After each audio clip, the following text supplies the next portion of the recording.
ખ્યાતિકાંડના મુખ્ય આરોપીના ઘરે સંદેશ ન્યૂઝ પહોંચ્યું છે। હાલ કાર્તિક પટેલના પરિવારજનો ભૂગર્ભમાં ઉતરી ગયા છે।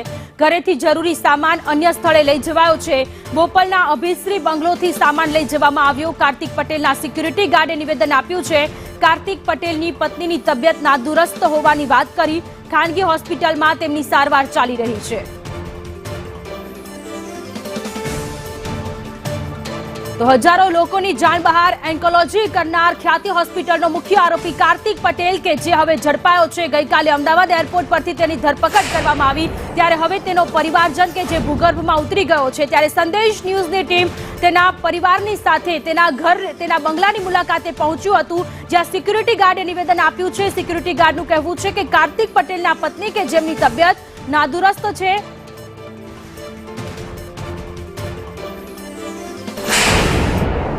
અમદાવાદના ખ્યાતિકાંડ હોસ્પિટલને લઈને વિવાદ છેલ્લા ઘણા સમયથી ચાલતો હતો। આખરે કાર્તિક પટેલ પોલીસે ઝડપી પાડ્યું છે અને હવે રિમાન્ડની કાર્યવાહી છે તે હાથ ધરવામાં આવી છે। સંદેશ ન્યૂઝ હાલ તેના નિવાસ સ્થાન પણ અહીંયા પહોંચ્યું છે। સીધા જ દ્રશ્ય અહીંયા જોવા મળી રહ્યા છે કે તેના ઘરની બહાર અમે લોકો અહીંયા ઊભા છે। કાર્તિક પટેલના નિવાસ સ્થાને હાલ પરિવારમાંથી કોઈ હાજર ન હોવાનું સામે આવ્યું છે। મહત્વનું છે કે કાર્તિક પટેલના ક્રાઇમ બ્રાન્ચ છે તે 14 દિવસના રિમાન્ડ માંગી શકે છે। આ સાથે જ ક્રાઇમ બ્રાન્ચ દ્વારા अन्य के आ વધુ તમામ જે કેસની તપાસ છે તેમાં ખુલાસો થાય તેવી પણ સંભાવનાઓ જોવા મળી રહી છે। કારણ કે ખ્યાતિ હોસ્પિટલ કાંડમાં વધુ એક હોસ્પિટલ આ કાર્તિક પટેલ બનાવવાની તૈયારીમાં હતો। નરોડા ગેલેક્સી પાસે એક બિલ્ડર સાથે તેને ટાઈઅપ પણ કરી લીધું હતું, પરંતુ અન્ય કઈ હોસ્પિટલો સાથે તેની સંડોવણી છે, કેવા પ્રકારની છેતરાપિંડી કરવામાં આવી હતી અને સાથે સાથે કેવા પ્રકારના કૌભાંડો આચરવામાં આવ્યા હતા। કારણ કે જમીન કૌભાંડથી લઈને અનેક અલગ જગ્યાઓમાં તેનો વિવાદ સામે આવ્યો છે।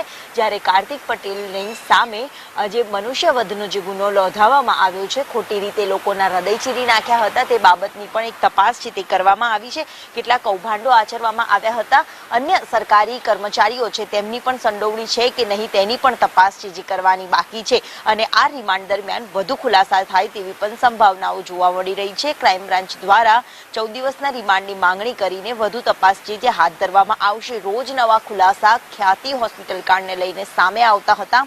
પીએમ જેવા યોજનાનો દુરુપયોગ કરીને સરકારી ફંડ પોતાના ખિસ્સામાં ભરવાનું કારસ્તાન કરનાર ખ્યાતિ પટેલના તમામ જે કાર્તિક પટેલના નવા ખુલાસા થાય તેવી પણ સંભાવનાઓ જોવા મળી રહી છે। કેમેરામેન ઉપેન્દ્ર ત્રિવેદી સાથે દિવ્યા ચૌહાણ, સંદેશ ન્યૂઝ, અમદાવાદ।